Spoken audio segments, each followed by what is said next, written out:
नमस्कार दोस्तों, law and piece channel पर आपका हार्दिक स्वागत है। आज हम बात करेंगे कंटेम्प्ट ऑफ कोर्ट के बारे में। जी हाँ, कंटेम्प्ट ऑफ कोर्ट क्या होती है, इसके प्रकार कितने हैं, इसमें सज़ा कितनी है, सज़ा देने की पावर किन किन कोर्ट्स को है, इसके डिफेंसेस क्या क्या हैं, क्या एक जज भी कंटेम्प्ट ऑफ कोर्ट का गिल्टी हो सकता है, क्या सीआरपीसी व इंडियन पिनल कोड में भी इससे रिलेटेड प्रोविजंस दिए गए हैं। इन सभी सवालों के जवाब आपको आज इस वीडियो में जानने को मिलेंगे। मेरा दावा है दोस्तों कि इस वीडियो को देखने के बाद आपको कोई अन्य वीडियो कंटेम्प्ट ऑफ कोर्ट से रिलेटेड एटलीस्ट नहीं देखना पड़ेगा। तो चलिए बिना देर किए शुरू करते हैं।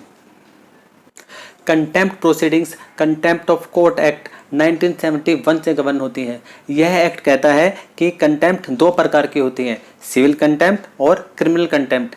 सिविल कंटेम्प्ट का मतलब होता है कोर्ट द्वारा पास कोई जजमेंट, डिक्री, ऑर्डर या कोई भी अन्य प्रोसेस का विलफुल डिसओबीडियंस यानी जानबूझकर अवज्ञा करना। अगर इसी प्रकार अगर आपने कोर्ट में कोई अंडरटेकिंग दी है लेकिन बाद में आपने उसकी विलफुल ब्रीच कर दी तो वो भी सिविल कंटेम्प्ट ही कहलाएगा। अगर हम बात करें क्रिमिनल कंटेम्प्ट की तो इसका दायरा सिविल कंटेम्प्ट के मुकाबले बहुत ही ज़्यादा बड़ा होता है। क्रिमिनल कंटेम्प्ट के तहत शब्दों द्वारा, बोलकर या लिखकर या किसी साइंस द्वारा या कोई विजिबल रिप्रेजेंटेशन हो या किसी भी अन्य तरीके से अगर कोई व्यक्ति ऐसा कार्य करता है जिससे कोर्ट्स अपमानित होती हैं या ऐसा कार्य कोर्ट्स की जुडिशियल प्रोसीडिंग पर प्रतिकूल रूप से प्रभाव डालता है या ऐसा कोई कार्य है जिससे कि एडमिनिस्ट्रेशन ऑफ जस्टिस जो कि हमारा लीगल सिस्टम है उसके अंदर कोई विघ्न पैदा होता है, इंटरफेरेंस पैदा होती है, तो ये सभी कार्य क्रिमिनल कंटेम्प्ट के दायरे के अंदर इंक्लूड हो जाते हैं। अगर हम क्रिमिनल कंटेम्प्ट के उदाहरणों की बात करें तो किसी लिटिगेंट या एडवोकेट द्वारा जज की तरफ जूता फेंक दिया जाना या कोई अब्यूसिव लैंग्वेज यूज़ करना या मीडिया के किसी माध्यम द्वारा ऐसा मैटर पब्लिश करना जिससे किसी पेंडिंग मुकदमे के फेयर ट्रायल के ऊपर प्रतिकूल प्रभाव पड़े, ये सभी कार्य क्रिमिनल कंटेम्प्ट में शामिल होते हैं। जब किसी केस में कोर्ट द्वारा पास किसी ऑर्डर का कोई पार्टी पालन नहीं करती तो affected party under section 12 of the contempt of court act application move करती है। दूसरी पार्टी को रिप्लाई फाइल करने का मौका दिया जाता है, बहस होती है और उसके बाद कोर्ट कंटेम्प्ट पर अपना फैसला सुनाती है। कुछ केसेस में कोर्ट खुद भी कंटेम्प्ट का संज्ञान ले सकती है।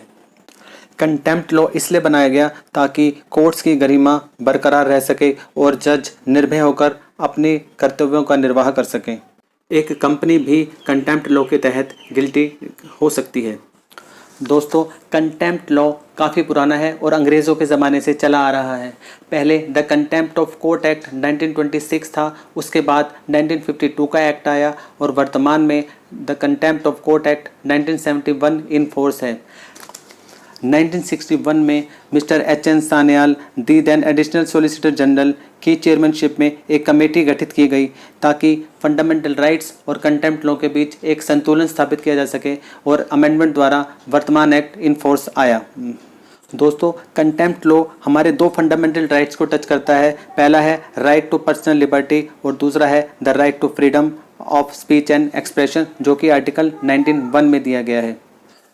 हमारे संविधान के आर्टिकल 19 क्लोज 2 के तहत सरकार को यह अधिकार है कि वो freedom of speech and expression पर रीजनेबल रिस्ट्रिक्शन लगाने के लिए कानून बना सकती है।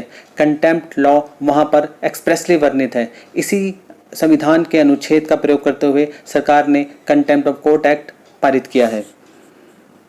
अब हम जानेंगे कि कंटेम्प्ट ऑफ कोर्ट के लिए सजा देने की पावर किन किन कोर्ट्स के पास है। जी हाँ, यह भी हमारे संविधान में ही वर्णित है।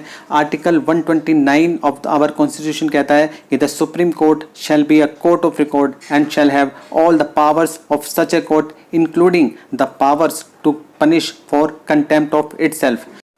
Article 142 clause 2 of our constitution also enables the Supreme Court to investigate and punish any person for its contempt।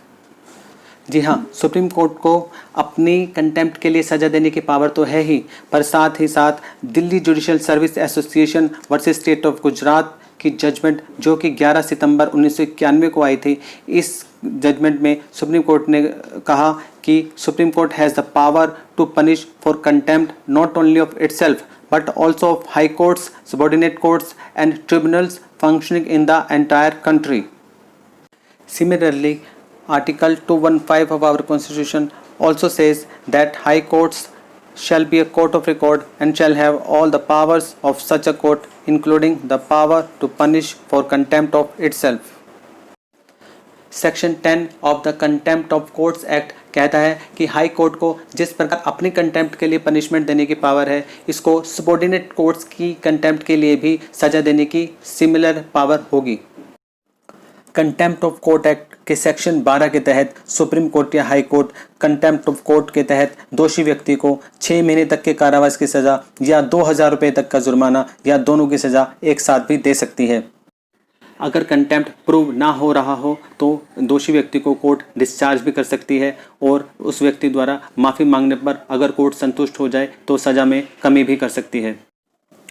दोस्तों, कंटेम्प्ट प्रोसीडिंग्स के ऊपर सीआरपीसी या इंडियन एविडेंस एक्ट के प्रोविजंस लागू नहीं होते। कंटेम्प्ट ऑफ कोर्ट एक्ट 1971 का सेक्शन 10 का प्रोवाइसो कहता है कि हाई कोर्ट ऐसे किसी भी कंटेम्प्ट के केस में कॉग्निजेंस नहीं लेगी अगर यह कंटेम्प्ट सबऑर्डिनेट कोर्ट्स में हुआ है और इंडियन पिनल कोड के तहत ऐसा कंटेम्प्ट एक ऑफेंस है। तो इन सभी केसेस में हाई कोर्ट्स को संज्ञान लेने की पावर नहीं है, बल्कि सबऑर्डिनेट कोर्ट्स खुद ही इन पर उचित कार्रवाई एज पर लॉ कर सकती हैं।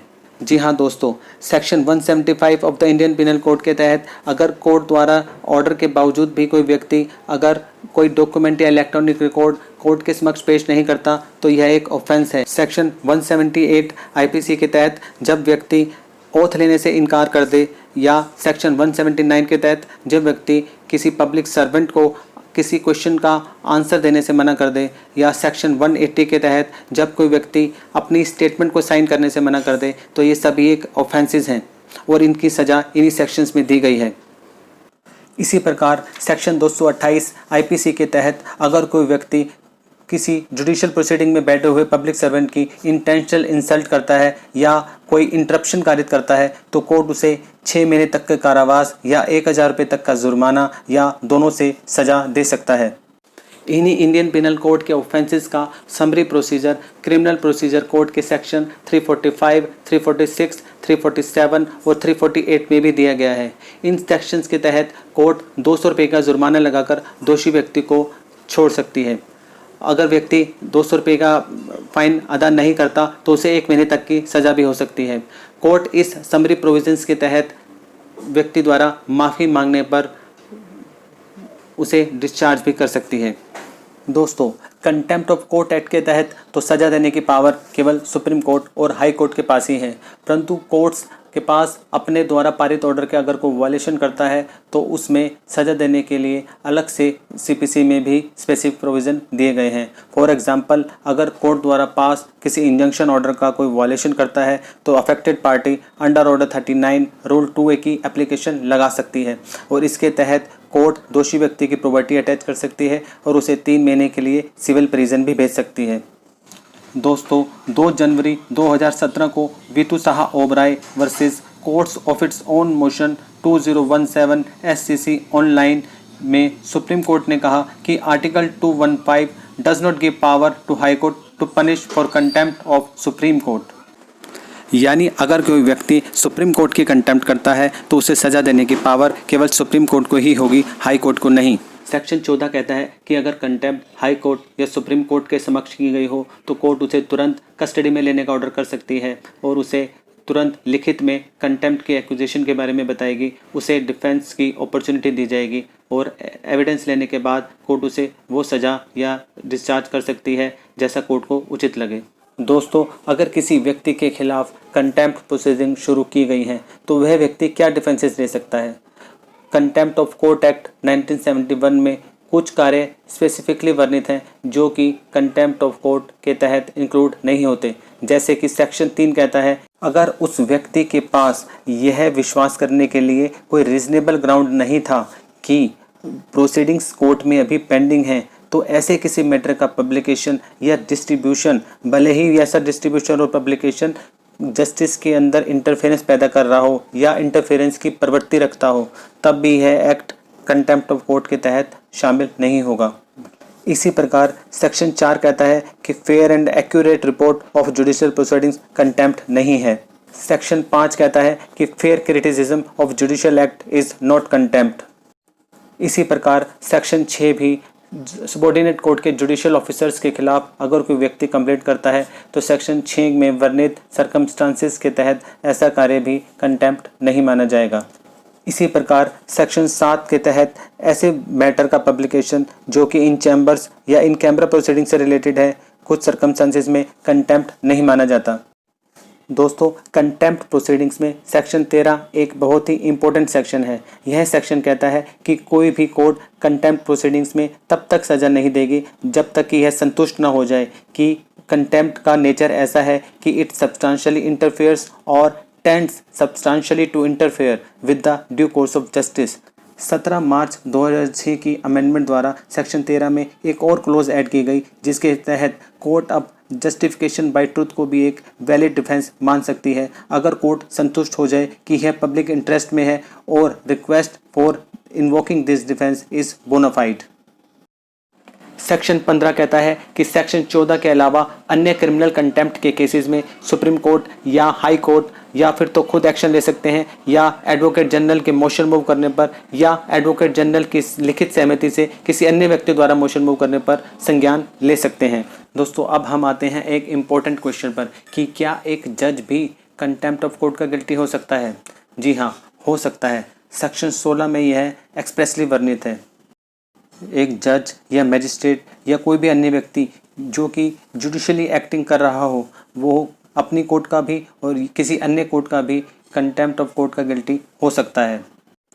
For example, the then honourable mister justice C.S. Karnan of Madras high court was held guilty under the contempt of court act by the supreme court. Supreme Court ने उन्हें 9 मई 2017 को 6 महीने की सज़ा दी थी। इसी प्रकार Harishchandra Mishra versus honourable mister justice Ali Ahmad की 28 सितंबर 1985 की जजमेंट कहती है कि इफ अ जज insults an advocate and passes uncharitable remarks inside the court without justifiable reason it may amount to contempt of court as an advocate is an officer of the court। Section 20 कहता है कि limitation period for contempt proceedings is 1 year from the date on which the contempt is alleged to have been committed। Section 21 कहता है कि contempt of courts act न्याय पंचायत पर applicable नहीं होगा। दोस्तों, अगर आपकी नॉलेज में इस वीडियो से थोड़ी सी भी वृद्धि हुई है तो इस वीडियो को लाइक करना और हमारे चैनल को सब्सक्राइब करना ना भूलिए। तो मिलते हैं आपसे अगले वीडियो में, तब तक के लिए जय हिंद, सत्यमेव जयते।